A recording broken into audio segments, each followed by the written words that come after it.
The thing that really I thought was wrong was we're looking at the data from this test drive, and it doesn't correlate at all to the article that was written. And the result was that the car ran out of range. And had to be towed. Yeah, exactly. And so there was this sad shot of our car on a flatbed, as though that was the only outcome possible for such a drive. And that's just not true. And lots of people said, oh, you know, it doesn't matter if you're right or wrong, you don't battle the New York Times. And it's like, the hell with that. I'd rather tell the truth and suffer the consequences, even if they're negative. I don't think it should be the end of his career. I don't even think necessarily he should be fired. But I do think he fudged an article. So what did you hear in the middle of all of this? Well, we did actually get a lot of cancellations as a result of the New York Times article. So it wasn't, I mean, it probably affected us to the tune of tens of millions, if not maybe on the order of 100 million. So it's not trivial. 100 million? Probably something on that order, yeah. So we're talking about probably 1,000 cancellations based on this? No, sorry, in terms of 100 million, I'd say that refers more to the valuation of the company. I see. You're not talking about orders. No, orders I mean, are you're talking about orders, but you're not talking about the amount of the orders equals 100 million. No, it wasn't as though there were 1,000 cancellations just due to the New York Times article. Okay. There were probably a few hundred. Now, Elon, you and I have talked a lot about production targets. So you're pretty much at 400 cars per week, right? Yeah. For the Model S, and you are going to hit. It seems like you're going to hit 20,000 for this year. Now, some might say, okay, you're going to hit 20,000 this year, but what about next year and the year after that? Perhaps the 20,000 are just the early adopters, and that's where the demand's coming from.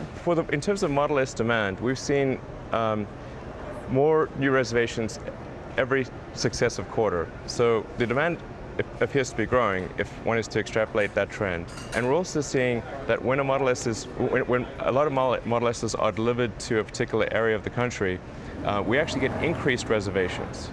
So if it were just the early adopters, what you'd see is that when you deliver Model S's to a particular region of the country, that sales decline dramatically because you've satisfied the early adopters. But actually we see the opposite. We actually see increased sales the more Model S's are delivered to a particular area, which means that the word of mouth is very positive. For every customer's car that we deliver, we seem to sell an incremental 2 or 3 cars as a function of that customer. On average, and some customers it's been like 20 cars. Now, I know in the fourth quarter you reported a loss in the fourth quarter, and part of that had to do with the increase in expenses. I think it was up 29% to $115 million.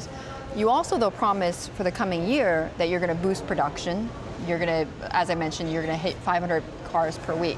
Yeah. So how are you going to get costs down and boost production? The big challenge in the fourth quarter was going from a low production rate to that 20,000 unit a year production rate, which was really difficult because, I mean, that's basically over 400 cars a week.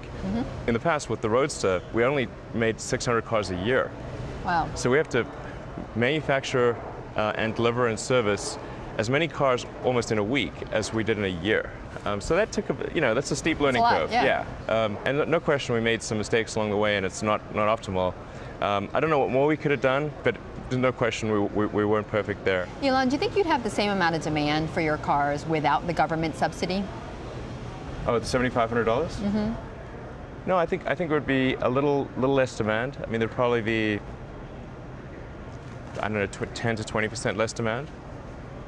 So. And you mentioned in your shareholder letter, because you have this loan from the Department of Energy that helps you with Tesla, you mentioned that eventually you want to be able to get rid of, essentially this government help and be a standalone business, and be a standalone commercial enterprise. When will that happen?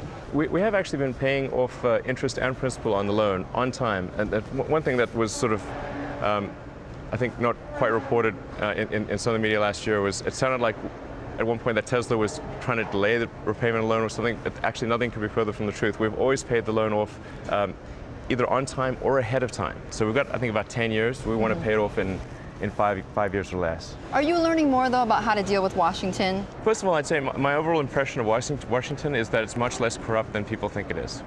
And thank goodness for it, because if it was corrupt, we would be screwed.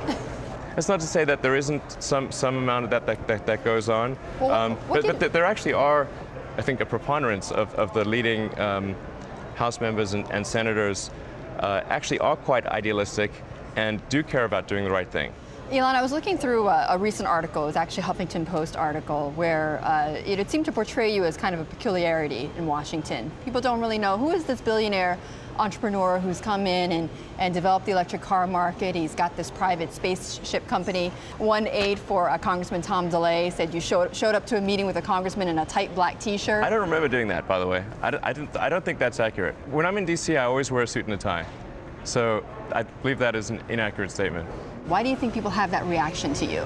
I don't think that's what most people in DC think of me. And I've literally made maybe 200 trips to DC, and I've met with probably at this point half the Senate, maybe 150 plus members in the House. And they haven't just seen me once, they've seen me several times. Yeah, exactly. And all the interactions have been like what? They've been quite positive, actually. Contrary to the sentiment of that article, I believe in being quite respectful in DC, and I always wear a suit and a tie, even though I don't wear one at SpaceX.